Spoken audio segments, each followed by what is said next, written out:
आगे चैप्टर को स्टार्ट करें तो लास्ट क्लास में हम लोगों ने स्ट्रेस और स्ट्रेन रिलेशन पढ़ा था। तो हमने आपको बताया था कि अगर एक बॉडी पे लोड जितना ज़्यादा लगाओगे उसकी वजह से एक्सटेंशन उतना ही ज़्यादा प्रोड्यूस होगा। तो लोड जितना ज़्यादा होगा एक्सटेंशन उतना ही ज़्यादा होगा। तो ये एक एक्सप्रेशन आ जाता है, stress is equal to modulus of elasticity into strain. ये इसे ई जो है इसे हम मॉडुलस ऑफ इलास्टिसिटी कहते हैं। अब आज हम पढ़ेंगे बच्चे मॉडुलस ऑफ इलास्टिसिटी के भी टाइप्स होते हैं, ऑल्दो इसके 3 टाइप्स होते हैं, बट हमारे यहाँ इसमें बच्चे थोड़ा ध्यान रखना ही लेना, ठीक है। हम इसको बेसिकली 2 टाइप्स पढ़ेंगे क्योंकि एक हट गया सिलेबस से। तो हम Young's modulus of elasticity, Young's modulus of elasticity और बल्क मॉडुलस ऑफ इलास्टिसिटी, ये हम लोग बच्चे पढ़ेंगे इसके बारे में। तो Young's modulus of elasticity mainly rod में, ऑल्दो रॉड में हम लोग यूज करते हैं, और ये वही हम जो हाइड्रोलिक स्फीयर की जो बात करते हैं उसमें हम यूज करते हैं। तो क्या होता है बच्चे बता देते हैं। देखो जैसे मान लो बच्चों हमारे पास कोई एक रॉड है, तो सबसे पहले हम लोग Young's modulus of elasticity discuss करेंगे। तो बच्चे कभी भी हम यंग्स मॉडुलस ऑफ इलास्टिसिटी की बात करेंगे तो उसको हम लोग ना डिटेल में नहीं लिखेंगे, सिर्फ वाई लिखेंगे, और बल्क मॉडुलस को हम लोग बी लिखेंगे। कोई दिक्कत बच्चों? कैपिटल वाई यंग्स मॉडुलस के लिए और बल्क मॉडुलस के लिए क्या लिखेंगे हम लोग? बी लिखेंगे। तो जैसे कि बच्चों अगर हम बात करें मॉडुलस ऑफ इलास्टिसिटी की, तो मॉडुलस ऑफ इलास्टिसिटी का फॉर्मूला कैसे आ जाएगा? अगर आप इसको निकालना चाहते हो, इसको नीचे ले आओगे, तो मॉडुलस ऑफ इलास्टिसिटी क्या हो जाएगा? Stress by strain. Stress by strain होता है modulus of elasticity.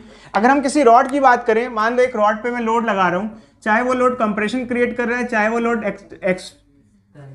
Extension create कर रहे हैं, जो भी कर रहा है, मतलब खींच रहा है या उसको कंप्रेस कर रहा है, तो इस केस में स्ट्रेस क्या हो जाएगा बच्चे? स्ट्रेस होता है फोर्स बाय एरिया। और स्ट्रेन क्या होता है इस केस में, रॉड के केस में? क्योंकि स्ट्रेन होता है change in configuration by original configuration. तो यहाँ चेंज इन कन्फिगरेशन क्या होगा? लेंथ, और ओरिजिनल क्या थी? एल लेंथ थी। मान लो ये इसकी लेंथ एल है और चेंज इन लेंथ क्या है? डेल्टा एल है। तो इसको जब सिंप्लीफाई करोगे, इसको इधर मल्टीप्लाई करोगे, इसको ऊपर मल्टीप्लाई करोगे, तो यहाँ पर ई हटा देंगे अगर हम यंग्स मॉडुलस की बात करें, क्योंकि हम फर्स्टली हम यंग्स मॉडुलस डिस्कस कर रहे हैं। तो यंग्स मॉडुलस क्या हो जाएगा? ये इधर आ जाएगा, इधर आएगा, क्या आ जाएगा? F L by A delta L. ये हमारा फॉर्मूला आ जाएगा यंग्स मॉडुलस ऑफ इलास्टिसिटी का। ये हमारे पास फॉर्मूला आ जाएगा for Young's modulus of elasticity. Mainly rods के लिए हम लोग, रॉड वगैरह के लिए हम यंग्स मॉडुलस डिस्कस करते हैं आमतौर पर। और अगर हम बात करें जैसे बल्क मॉडुलस की, तो वही फॉर्मूला क्या होगा? मॉडुलस ऑफ इलास्टिसिटी क्या होता है? Stress by strain. क्या होता है? Stress by strain. तो उसके लिए क्या होगा? स्ट्रेस क्या होगा बच्चे? मैंने आपको बताया था जब मैंने स्ट्रेस का फॉर्मूला, देखो एक बार चेक करो कॉपी में क्या था स्ट्रेस का फॉर्मूला, बताओ। फोर्स बाय एरिया को मैंने कन्वर्ट करके लिखा था पी, याद है? बलून बताया था, एक बलून सा है, मान लो उसको पानी में हम डिप कर देते हैं, पानी में डिप कर देते हैं, तो F by force by area को क्या लिख देते हैं? प्रेशर। पी या डेल्टा पी कुछ भी लिख सकते हो, मान लो हम लिख देते हैं डेल्टा पी। चलो स्ट्रेन क्या होता है उसके अंदर, इसके अंदर स्ट्रेन क्या होगा बताना? इसमें वॉल्यूम चेंज होगी, minus delta we by V, ये ऊपर आ जाएगा। अच्छा क्या आ जाएगा? V delta P minus delta V, ये आ जाएगा हमारा फॉर्मूला।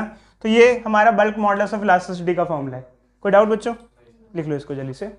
बच्चे कई बार क्वेश्चन पूछते हैं कि सर ये वॉल्यूमेट्रिक स्ट्रेन में नेगेटिव साइन का क्या मतलब होता है? जैसे minus delta we by V, ये माइनस क्यों लिख रहे हैं? तो बच्चे एक्चुअली क्या होता है, पहले आप ये देखो माइनस का क्या मतलब है।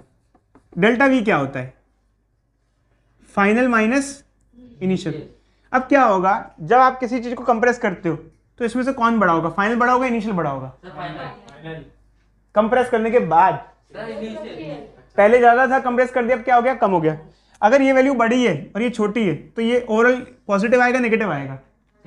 ये बड़ा है और ये छोटा है, स्मॉल, नेगेटिव आएगा। तो माइनस साइन इसलिए लगाया कि माइनस माइनस क्या हो जाए? प्लस हो जाए फाइनली। और आप एक काम कर सकते हो, अगर आपको लग रहा है नेगेटिव साइन ही लेना, तो आप हमेशा बड़ी वैल्यू से किसको माइनस करोगे? छोटी वैल्यू को। इनिशियल फाइनल छोड़ दोगे, समझ में आया? तो अपने आप नेगेटिव साइन का यूज आपको नहीं करना पड़ेगा। समझे नहीं समझे? अगर आप दिमाग में रखते हो कि मुझे नेगेटिव साइन यूज नहीं करना, तो बड़ी वैल्यू से छोटी वैल्यू माइनस कर दो। अब पहले कोई भी ज्यादा था या बाद में जो भी ज्यादा था, ज्यादा कम छोड़ो, पहले और बाद में बड़ी वैल्यू से छोटी वैल्यू माइनस करोगे तो नेगेटिव साइन लगाना पड़ेगा। अगर आप फाइनल माइनस इनिशियल करोगे तो आपको क्या करना पड़ेगा? यहाँ पर नेगेटिव साइन लगाना पड़ेगा। किस केस में? जब रिडक्शन हो रहा है, क्योंकि रिडक्शन के केस में क्या होगा? ये कम होगा, ये ज्यादा हो जाएगा। तो कम चीज से बड़ी चीज को माइनस करोगे, नेगेटिव आएगा। तो इसलिए नेगेटिव नेगेटिव क्या करना पड़ता है? पॉजिटिव करने के लिए नेगेटिव साइन लगता है, वरना हमें कोई नीड नहीं है। अगर आप खुद मैथमेटिकली जब न्यूमेरिकल करोगे तो आपको इतनी कोई नीड पड़ेगी नहीं, क्योंकि आप खुद क्या करोगे, बड़ी वैल्यू से छोटी वैल्यू को माइनस कर दोगे, तो नेगेटिव साइन का हमारा कोई यूज़ वैसे नहीं पड़ेगा। आई बात समझ में? नहीं आई समझ? नेगेटिव साइन का क्या चक्कर होता है। देखो बच्चे ये हमने जान लिया, रॉड के बारे में जान लिया। एक्चुअली हमारा जो करिकुलम है उसमें फिलहाल 2 ही चीज़ हम पढ़ते हैं, एक रॉड के बारे में और एक इसके बारे में। एक बलून है, उसको पानी में ले गए तो वाटर का जो प्रेशर है उसकी वजह से उस पर फोर्स लग रहा है, और उसकी वजह से वो क्या हो रहा है, बलून क्या हो रहा है, कंप्रेस हो रहा है, बलून में क्या हो रहा है, कंप्रेशन हो रहा है। ठीक है बच्चे, तो ये हम जान रहे हैं यहाँ पर। तो रॉड के लिए हम कौन सा मॉडुलस ऑफ इलास्टिसिटी यूज करते हैं, यंग्स मॉडुलस। तो अब यंग्स मॉडुलस ऑफ इलास्टिसिटी किस पे डिपेंड करता है, मैंने आपको बताया था modulus of elasticity material to material अलग अलग होता है। जैसे मान लो स्टील का अलग होगा, आयरन का अलग होगा, अलग अलग टाइप की मटेरियल का अलग अलग होगा। जिस मटेरियल का मॉडुलस ऑफ इलास्टिसिटी जितना ज़्यादा होगा वो उतना ही ज़्यादा रिजिड होगा। तो इसकी एक टेबल बच्चों हमारी एनसीईआरटी में दी हुई है, हर मटेरियल का उसमें मॉडुलस ऑफ इलास्टिसिटी दे रखा है हमारे पास। तो ये अच्छी जैसे टेबल है, इसके अंदर मेंशन किया है। खैर हम इसको टेबल को ऐसे नहीं यूज़ करेंगे, जब हमें कोई ज़रूरत पड़ेगी तब हम उसको देखेंगे कि क्या क्या किसका होता है। देखो ये रहा, ये दे रखा है टेबल में, दे रखा है एल्यूमिनियम का क्या होता है, कॉपर का क्या होता है, आयरन का क्या होता है, सभी का मॉडुलस ऑफ इलास्टिसिटी। यहाँ तक कि बोन का मॉडुलस ऑफ इलास्टिसिटी भी शायद मेंशन किया हुआ है इन्होंने, जो भी है। बोन हमारी हड्डियाँ कितना स्ट्रेस सह सकती हैं उसके लिए भी हम कैलकुलेशन कर सकते हैं, कैल्शियम से बनी होती है ना काफ़ी हद तक, तो इसके बारे में भी सब मेंशन किया हुआ बच्चे, ये सारा का सारा। ठीक है, तो एक्चुअली क्या है, देखो बच्चे ये तो हमने देख लिया, बट यहाँ पर जब हम लोग बल्क मॉडुलस पढ़ते हैं तो एक चीज़ हमको और भी पढ़नी पड़ती है। जब आप किसी चीज़ को कंप्रेस करते हो तो उसकी वॉल्यूम डिक्रीज होती है।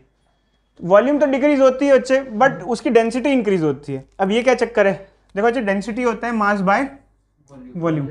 मास तो चीज़ का कांस्टेंट है, क्योंकि mass is quantity of matter. अगर आप किसी चीज़ को कंप्रेस कर रहे हो तो उसका मास निकाल थोड़ी रहे हो, कुछ निकाल रहे हो उसमें से, नहीं, उसको बस क्या कर रहे हो, प्रेस कर रहे हो। प्रेस करोगे तो वॉल्यूम क्या हो जाएगी, घट जाएगी। वॉल्यूम घटेगी तो डेंसिटी क्या हो जाएगी, बढ़ जाएगी। तो जब आप किसी चीज़ को कंप्रेस करते हो तो उससे उसकी डेंसिटी में, जैसे इस केस में क्या होगा, डेंसिटी बढ़ जाएगी, डेंसिटी इंक्रीज हो जाएगी। तो इसके लिए क्या फॉर्मूला होता है, इसके लिए ये फॉर्मूला होता है देखो, डेंसिटी होता है मास बाय वॉल्यूम। इसके लिए चेंज का फॉर्मूला होता है जो हमने स्टार्टिंग में पढ़ा था। चेंज का फॉर्मूला क्या होता है, डेल्टा रो बाय रो। मास तो कांस्टेंट है, इसका कोई चेंज नहीं होगा, equal to minus delta we by V. अब आप कहोगे सर ये माइनस साइन क्यों आया, क्योंकि ये डिनोमिनेटर में से साइन क्या है, नेगेटिव। ये क्या शो कर रहा है, change in density by initial density is equal to minus change in volume by initial volume. अब माइनस साइन क्या यहाँ पे रिप्रेजेंट कर रहा है, माइनस साइन ये बता रहा है कि अगर आप किसी चीज को कंप्रेस करते हो तो वॉल्यूम घटेगी तो डेंसिटी क्या होगी, बढ़ेगी। तो नेगेटिव साइन का यहाँ ये मतलब होता है।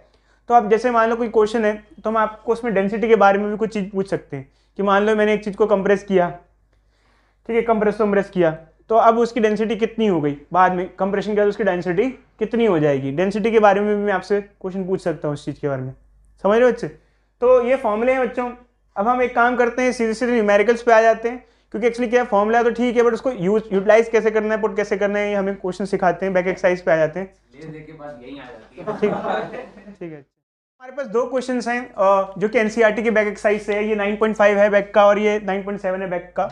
तो इसमें एक ऐसी फिगर से दी हुई है और डायमीटर दिया हुआ है वायर का, और इस वायर की लेंथ दी हुई है, इसकी लेंथ दी हुई है 1 kg, इस पे टंगा है, पूरी फिगर वगैरह दी है, स्टील ब्रास सब लिखा हुआ है, मेंशन किया हुआ है, और सबका मॉडुलस ऑफ इलास्टिसिटी दिया हुआ है। पूछा है कि दोनों वायर्स में, स्टील में और ब्रास में कितना इलॉन्गेशन होगा। तो देखो बच्चे एक्चुअली क्या है कि ऑब्वियस सी बात है, वायर या रॉड का केस हो तो हम बल्क मॉडुलस नहीं लगाएंगे, कौन सा मॉडुलस यूज करेंगे, यंग्स मॉडुलस। ठीक है, तो यंग्स मॉडुलस का फॉर्मूला क्या होता है बच्चे, बताना, बोलो। यंग्स मॉडुलस का जो फॉर्मूला होता है स्ट्रेस बाय स्ट्रेन होता है। स्ट्रेस बाय स्ट्रेन को सिंप्लीफाई करते हैं तो क्या आ जाता है, F into L A into delta L. तो हमको इलॉन्गेशन चाहिए तो हम पहले इसको ऊपर ले आएंगे, इसको नीचे ले आएंगे, तो डेल्टा एल क्या हो जाएगा, F L by y A.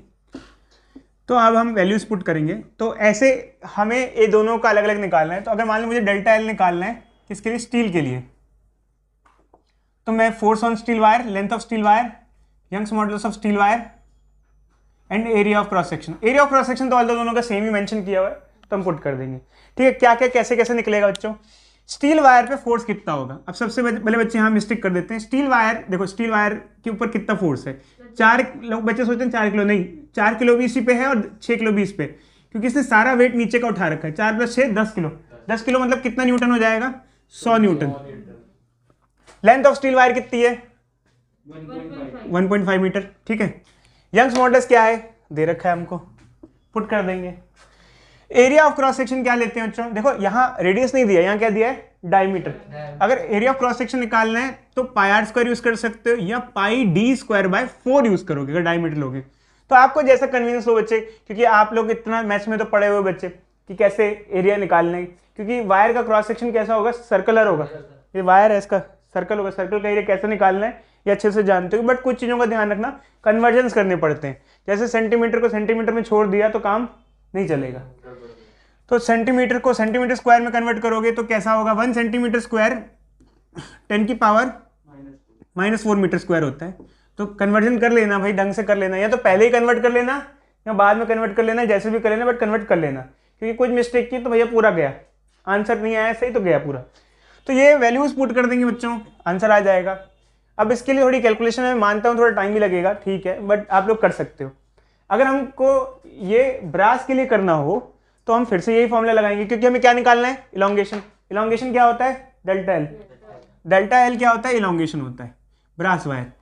Force on brass, length of brass wire, Young's modulus of brass wire, area cross section of brass wire.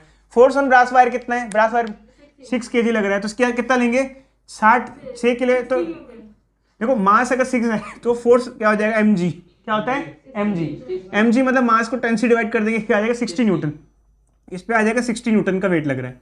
Length brass wire की कितनी है बच्चों 1 मीटर दे रखी है। एरिया तो हमने जो पहले निकाला था वहां से निकालेंगे। यंग्स मॉडुलस ब्रास का हमको दे रखा है, वैल्यूज पुट कर देंगे, आ जाएगा। कोई डाउट किसी को लेके, ठीक है, सीधे सीधे फॉर्मूला है, बट कुछ चीज़ों का ध्यान रखना है, कितना फोर्स दोनों वायर पे लग रहा है, और लेंथ का और कन्वर्जेंस का ध्यान रखना है। मीटर में होना चाहिए सारा का सारा, सेंटीमीटर में मत पुट कर देना, गलती से भी गलत हो जाएगा, ठीक है। और अब हम आते हैं सेकंड क्वेश्चन पे। सेकंड क्वेश्चन भी बैक एक्सरसाइज का 9.7 इसमें दिया हुआ है कि कोई बड़ा सा वेट है वो 4 हॉलो सिलेंडर पे टिका हुआ है। वो हॉलो सिलेंडर ऐसे हैं जिनका इनर रेडियस भी दे रखा है और आउटर रेडियस भी दे रखा है। ये इसका इनर रेडियस है और ये आउटर रेडियस है। पूछ रखा है कितना स्ट्रेन प्रोड्यूस होगा, यंग्स मॉडुलस ऑफ इलास्टिसिटी वगैरह दे रखा है। ये माइल्ड स्टील का मटेरियल है। तो देखो अच्छे ऑब्वियस सी बात है, हमें यहाँ क्या पूछा है, यहाँ हमें स्ट्रेन पूछा हुआ है। क्या पूछा है स्ट्रेन। तो हमारा फॉर्मूला क्या होता है, stress upon strain is equal to Young's modulus. क्योंकि यहाँ पे भी हम क्या यूज करेंगे यंग्स मॉडुलस, क्योंकि यहाँ पे रॉड का केस है, वायर या रॉड हो तो यंग्स मॉडुलस, ठीक है। तो स्ट्रेन निकालना है तो उसको ऊपर नीचे ले आएंगे, क्या हो जाएगा स्ट्रेन क्या हो जाएगा बोलो बच्चे, stress by Young's modulus. Stress कैसे निकालेंगे भाई, सबसे पहले स्ट्रेस निकालना पड़ेगा। स्ट्रेस कैसे निकालोगे, फोर्स बाय एरिया। फोर्स कितना ले बच्चे, कोई बच्चा बताएगा कैसे फोर्स, फोर्स क्या लूं मैं, मास इतना है तो कितना फोर्स लेंगे। क्योंकि ऐसा सुनो हम एक्चुअली चारों पिलर आइडेंटिकल हैं, तो जो वेट होगा वो चारों पे इक्वली डिस्ट्रीब्यूट होगा, जैसे हमारे दोनों पैरों पे इक्वली होता है।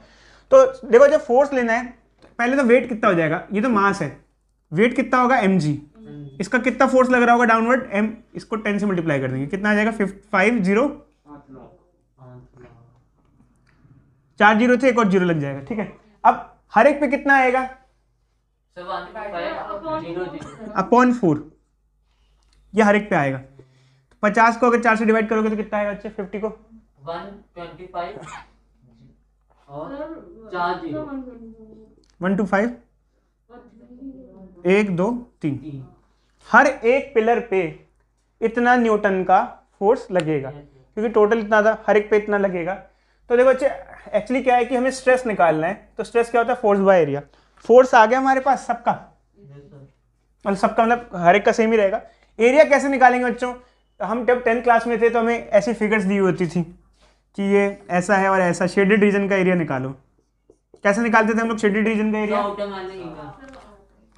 ये इनर रेडियस दे रखा होता था, आउटर रेडियस दे रखा होता था। एरिया निकालना है तो क्या करते थे, आउटर सर्कल में से इनर सर्कल का एरिया क्या कर देंगे माइनस, आउटर सर्कल का क्या हो जाएगा पाई आर आउटर का स्क्वायर, ये क्या हो जाएगा पाई आर इनर का स्क्वायर। पाई को कॉमन ले लेंगे, क्या हो जाएगा R outer square minus R inner square, इससे एरिया आ जाएगा बच्चों।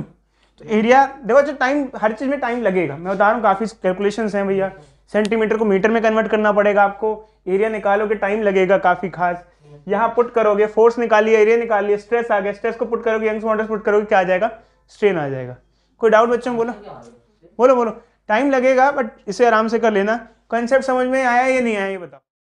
देखो बच्चों, हमको यहाँ 2 क्वेश्चन दिए हुए हैं, ये भी एनसीईआरटी की बैक एक्सरसाइज के हैं और ये भी कुछ हद तक यंग्स मॉडल से एसोसिएटेड है, क्योंकि इसमें भी वायर दिए, इसमें भी वायर्स हैं। इस क्वेश्चन में क्या है, 15 kg का एक बार है, वो 3 वायर से अटैच्ड है। बार मतलब रॉड वाली बार, ठीक है। अच्छे, तो ये कॉपर है, ये आयरन है, ये कॉपर है, इनकी लेंथ 2 मीटर है सभी की। और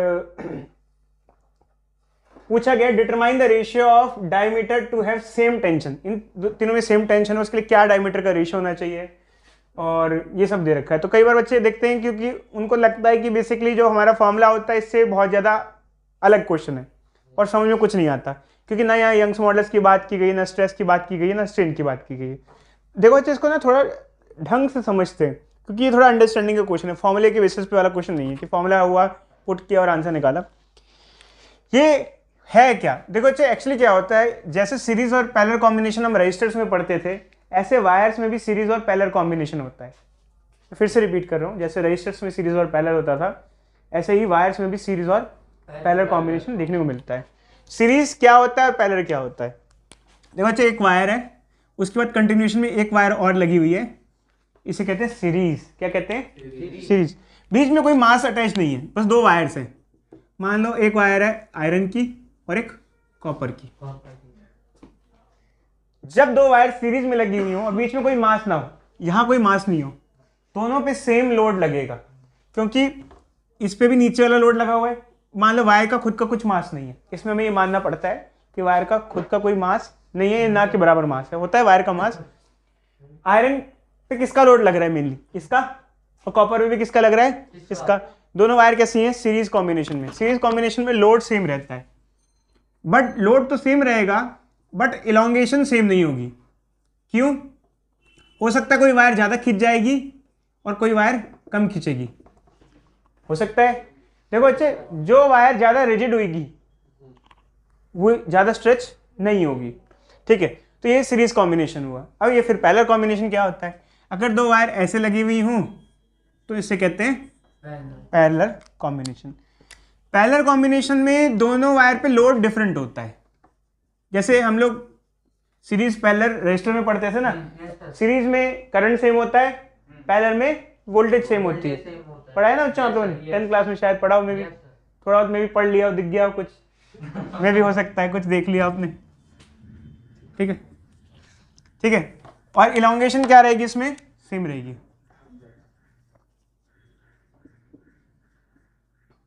अब क्या होता है बच्चे, लोड ही टेंशन होता है। इसमें जो लोड है, लोड पड़ेगा तो वायर में लोड की वजह से क्या डेवलप होगा? टेंशन। तो लोड ही, फोर्स ही वायर की क्या होती है? टेंशन होती है। तो ये मैंने यहाँ इलॉन्गेशन सेम है, ये किस बिहाफ पे लिखा है? इस बिहाफ पे लिखा है। नोट डाउन करना है, कर लो बच्चे से जल्दी से, क्योंकि मैं मिटा दूंगा बाद में, क्योंकि जब हम क्वेश्चन करेंगे तो इसे लिख लो आप लोग, ज़्यादा बेटर रहेगा।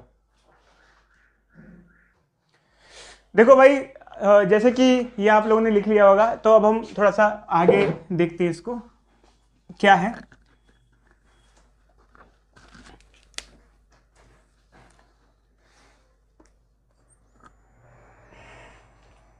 ठीक है, तो देखो बच्चे, जैसे कि अब ये हमारे पास है, तो टेंशन के बारे में पूछा हुआ है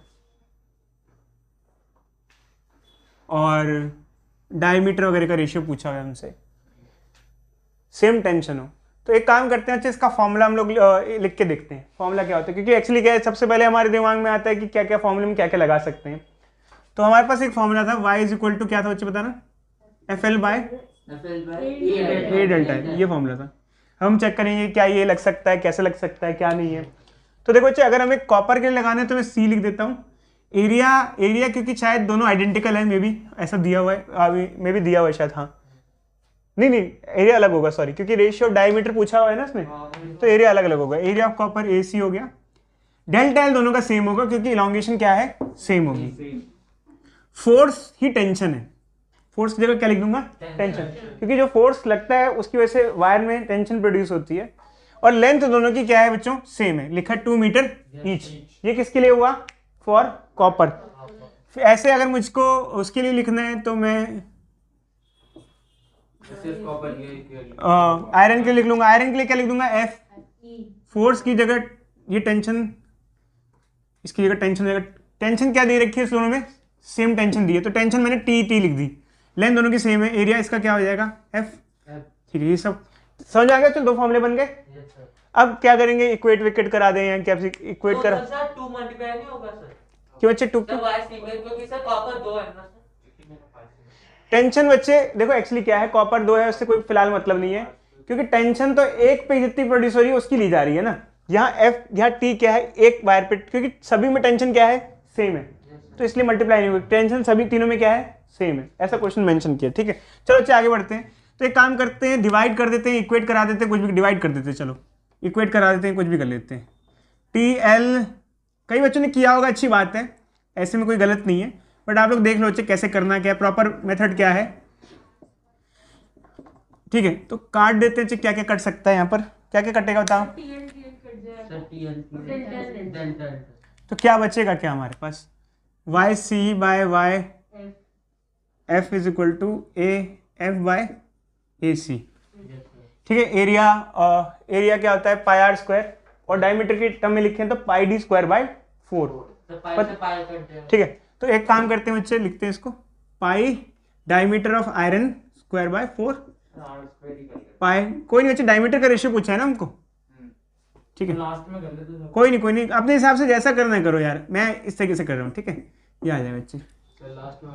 तो इधर देखो बच्चे बोर्ड पे वाई सी बाई, जिसका आंसर जैसे भी आ रहा हो ठीक है बच्चे, अच्छी बात है, बट हमारा ये तरीका है D F by D C, और दोनों का स्क्वायर है तो होल स्क्वायर, तो हमको रेशियो चाहिए था ना, तो अगर आपको D F by D C चाहिए तो क्या कर दो, दोनों साइड क्या कर लो, रूट ले लो, रूट ले लोगे तो यहाँ पे रूट आ जाएगा और ये हट जाएगा, तो डायमीटर का रेशियो ये आ गया ना, ये आ गया। ठीक है, किसी का आ गया होगा, अच्छी बात है बच्चे, बट ये तरीका हमारा। कोई डाउट इसमें बोलो।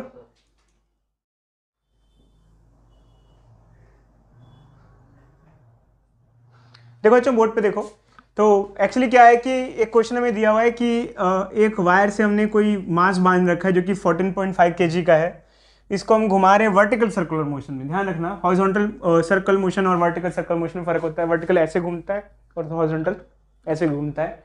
तो इसमें दे रखा है लेंथ ऑफ वायर भी दे रखी है, cross section area of wire वगैरह दे रखा है। पूछा है कि जब ये बॉटम पे होगा, यहाँ पे होगा, कितनी इलॉन्गेशन होगी।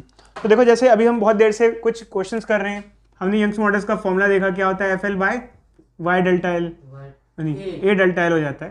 तो इससे हमने इलॉन्गेशन का फॉर्मूला भी निकाला हो, इलॉन्गेशन का फॉर्मूला क्या होता है, delta l is equal to f L by y a. तो हमें इलॉन्गेशन पूछा है तो ऑब्वियसली बात है हम इलॉन्गेशन निकालेंगे, बट क्या क्या चीज़ें हमारे पास हैं और क्या क्या चीज़ें नहीं है ये जानना जरूरी है। क्रॉस सेक्शन एरिया दे रखा है हमको, बिल्कुल सही बात है, बट क्या करना पड़ेगा, इसको मीटर स्क्वायर में कन्वर्ट करना पड़ेगा। कैसे करेंगे, 0.065 इंटू 10⁻⁻4 कर देंगे तो मीटर स्क्वायर में कन्वर्ट हो जाएगा। ठीक है, लेंथ दे रखी है, बिल्कुल सही बात है, अच्छी बात है, लेंथ हो गई, एरिया हो गया, यंग मॉडुलस भी अगर दे रखा होगा ये भी हो गया।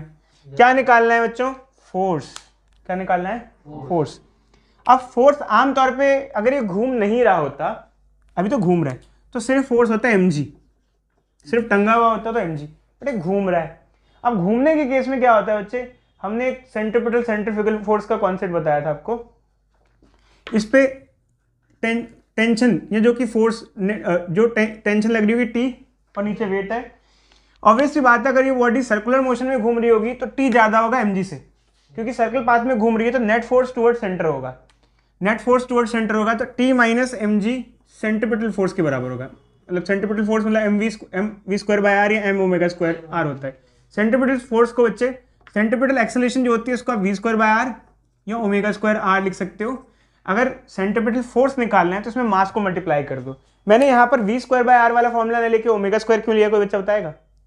क्योंकि हमको दिया है, हमें दिया है रिवॉल्यूशन पर सेकंड, तो हमने ओमेगा वाला यूज कर लिया। ठीक है, अगर हमें वेलोसिटी दी होती मीटर पर सेकंड तो हम वो वाला यूज कर लेते। ठीक है, तो नेट टेंशन कितनी हो जाएगी, tension is equal to mg plus m omega square R. ये कैसे आया है ये जानने के लिए बच्चे जाओ वर्टिकल सर्कुलर मोशन की कॉपी खोलो, थोड़ा पढ़ो, समझ में आ जाएगा सब क्या कहानी थी।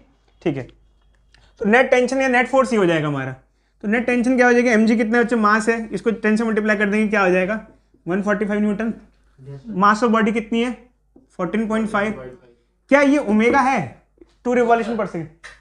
वो तो ओमेगा क्या होता है, ओमेगा होता है रेडियन पर सेकंड में, तो ये तो रिवॉल्यूशन पर सेकंड है। तो एक रिवॉल्यूशन में कितने रेडियन होते हैं? देखो 2 पाई। रिवॉल्यूशन पर सेकंड। एक रिवॉल्यूशन में, एक राउंड में, एक रिवॉल्यूशन में कितने रेडियन होते हैं? 2 पाई। तो रिवॉल्यूशन की जगह क्या लिख देंगे? 2 पाई। तो ये क्या हो जाएगा? 4 पाई रेडियन पर सेकंड। इससे क्या आ जाएगा? ओमेगा। ओमेगा आ गया हमारे पास। कितना आ गया बच्चे बोलो? 4 पाई और ये इसका स्क्वायर। और रेडियस क्या दे रखा है इसका, मतलब जो कि लेंथ है इसकी क्या है? 1। ठीक है, तो ये भी आ गया बच्चे फोर्स या टेंशन जिसको हम कह रहे हैं। अब टेंशन या फोर्स जो भी है ये आ गया, सब पुट कर देंगे और आंसर हमारा आ जाएगा। इसमें दिक्कत सिर्फ यही थी, फोर्स निकालने की दिक्कत थी।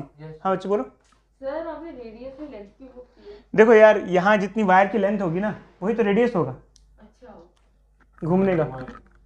आप मान लो धागा दिया मैंने, उसको घुमा रहे हो, तो जो उसका लेंथ होगा वही तो रेडियस होगा सर्कल का, नहीं होगा? बोलो। हमारे पास बल्क मॉडुलस से एसोसिएटेड 3 न्यूमेरिकल्स हैं, तो मैं आपको जल्दी से समझा देता हूँ ये सारे के सारे। मेनली ये तीनों डायरेक्ट फॉर्मूले पे बेसिस पे ही हम यूज कर सकते हैं। देखो अच्छे बोर्ड पे देखो, तो पहला क्वेश्चन क्या दे रखा है? How much pressure on a litre of water to be change to compress it by 0.1%। अब आपको सोचोगे कि ये वाटर को कंप्रेस करने की कैसे बात कर रहा है। देखो अच्छे एक्चुअली क्या है, जब हम समुद्र में जाते हैं, समुद्र में काफ़ी नीचे जाते हैं, तो वहाँ पे पानी भी कंप्रेस होने लग जाता है। अब आप कहोगे सर पानी तो मैंने कंप्रेस होते हुए कभी सुना नहीं है। भाई प्रेशर लगता है तो हर चीज़ कंप्रेस हो जाएगी, फोर्स लगेगा तो हर चीज़ क्या हो जाती है? कंप्रेस। फ्लूइड, देखो फ्लूइड क्या होता है? जो चीज़ फ्लो कर सकती है। फ्लूइड में लिक्विड भी आते हैं और फ्लूइड में गैसेस भी आती हैं। रुक जाओ बच्चे, गैसेस तो इजीली कंप्रेस हो ही जाती हैं, बट लिक्विड्स को कंप्रेस करना काफ़ी टफ टास्क होता है। बट फिर भी वाटर भी कंप्रेस हो सकता है उस पर अगर ज़्यादा फोर्स लगाया जाए। तो पानी अगर समुद्र में काफ़ी नीचे चले जाओगे तो वहाँ का जो नीचे वाला पानी होगा काफ़ी कंप्रेस्ड हो जाएगा। तो ये क्वेश्चन कह रहा है कि कितना ज़्यादा प्रेशर बढ़ाया जाए ताकि पानी 0.1% कंप्रेस हो जाए। तो देखो बच्चे फॉर्मूले की बात करें तो फॉर्मूला हमारे पास क्या होता है बल्क मॉडुलस का? बताना कोई बच्चा बताएगा? माइनस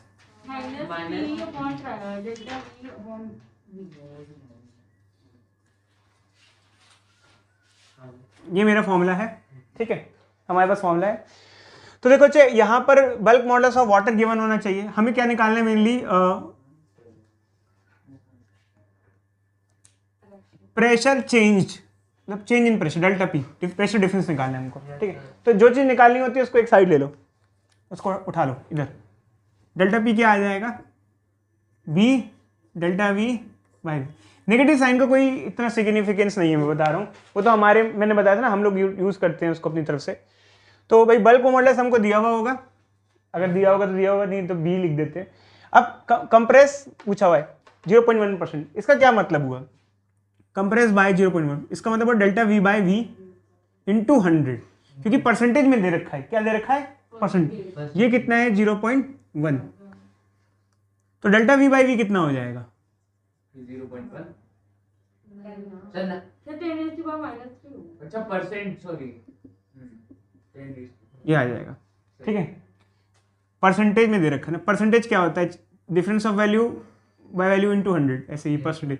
ये डेल्टा वी बाई वी आ गया हमारे पास ये, और बी हमको दे रखा होगा, वैल्यू पुट कर देंगे, प्रेशर डिफरेंस आ जाएगा। उतना एक्सेस प्रेशर लगाओगे तो पानी उतना ज़्यादा 0.1% कंप्रेस हो जाएगा, बट इसकी वैल्यू काफ़ी ज़्यादा आएगी, बहुत ज़्यादा, क्योंकि भाई लिक्विड्स को देखो, गैसेस को कंप्रेस करना आसान होता है, गैसेस इजीली कंप्रेसिबल होती हैं, बट लिक्विड्स को कंप्रेस करना या सॉलिड को कंप्रेस करना एक बहुत बड़ी बात होती है।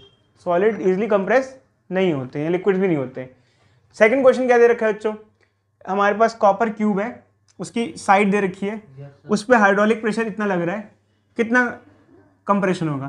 तो कंप्रेशन पूछा है तो डेल्टा वी, मतलब डेल्टा वी पूछा हुआ है, काफ़ी कम ही आएगा बच्चों, क्योंकि मैंने बताया ना सॉलिड इजीली कंप्रेस नहीं होते, बहुत छोटी वैल्यू आएगी।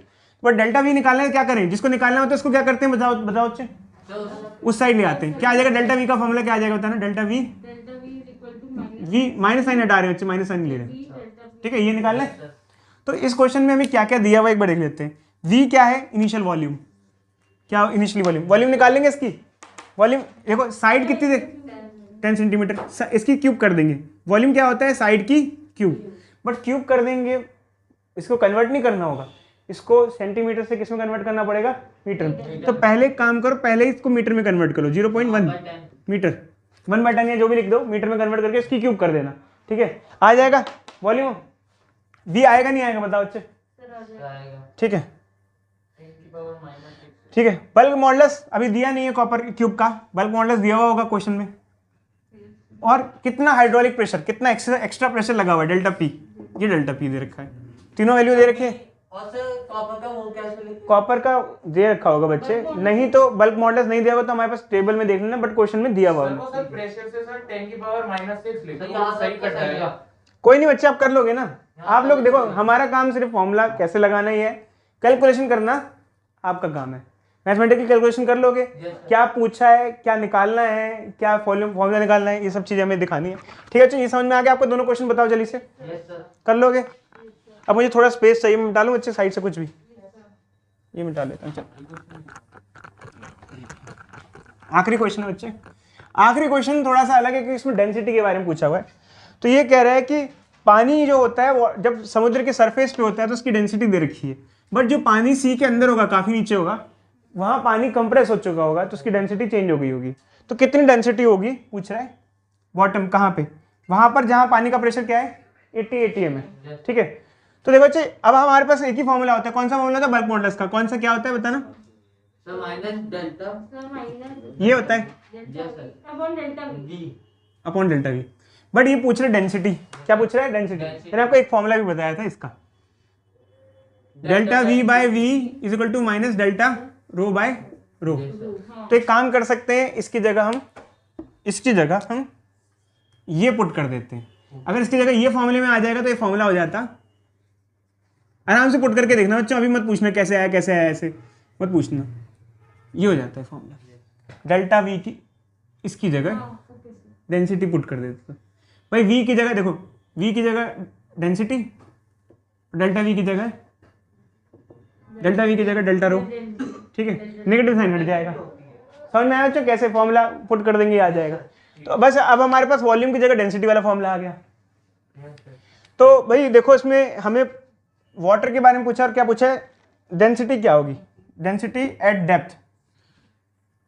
तो एक्चुअली हमें कुछ हद तक डेल्टा रो निकालना है, चेंज इन डेंसिटी। इसको हम ऊपर लेंगे, इसको नीचे लेंगे, डेल्टा रो क्या हो जाएगा, rho delta. Delta p upon v. और हमको एक्चुअली ये भी नहीं चाहिए, डेल्टा रो क्या होता है, चेंज इन डेंसिटी क्या होगा, फाइनल माइनस इनिशियल को मान लो रो ले लिया हमने, या रो आई ले लिया, तो इसको भी रो आई लेना पड़ेगा इनिशियल। ठीक है, फिर अगर फाइनल डेंसिटी निकालनी है तो इसको इधर ले आएंगे, क्या हो जाएगा, ये सर पॉजिटिव ऐड हो जाएगा पॉजिटिव में, पता है ना। Yes sir. डेल्टा क्या होता है, चेंज होता है, चेंज मतलब फाइनल माइनस इनिशियल। क्या हो जाएगा, फाइनल डेंसिटी क्या हो जाएगी बोलो, initial density plus delta P. Common भी ले सकते हो। Yes sir. क्या होगा अगर इनिशियल डेंसिटी को कॉमन ले लोगे तो क्या आ जाएगा, 1 plus delta P by delta P by rho, delta P by B, sorry B है ना, ये बी है। ठीक है, अब हमें क्या क्या वैल्यू चाहिए ये बताओ। हमको चाहिए फाइनल डेंसिटी। ठीक है, इनिशियल डेंसिटी दी हुई है हमें, बिल्कुल दी हुई है। Yes sir. सरफेस पे डेंसिटी इतनी होती है, ये इनिशियल है। जो सरफेस पे होती है वो इनिशियल होगी, मान लो ये दे रखी है। बल्क मॉडुलस दे रखा होगा वाटर का, ये वाटर का भी होता है।